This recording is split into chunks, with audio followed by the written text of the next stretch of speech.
Before we pray, let's first take a moment to listen to God's Word, and then we will pray together.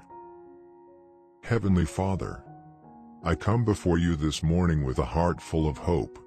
Thank you for granting me rest and the blessing of waking up again. As light breaks, renew my spirit and strengthen my faith.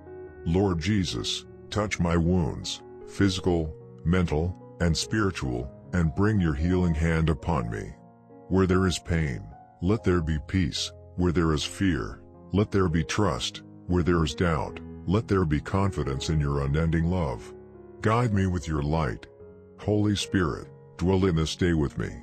Inspire me to walk in your ways, to speak truth, to show compassion. Let your wisdom guide every decision, and may your love flow in all I encounter. Father, protect me and my loved ones from harm. Shield us from unseen dangers, and grant us courage in trials. Bless those who are lonely, those who are sick, those who are burdened by grief, the wounded, in need of your healing. As I start this day, I place all my worries, dreams, and plans in your hands.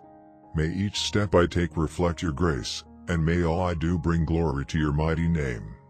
In the name of Jesus Christ, my Savior, I pray. Amen.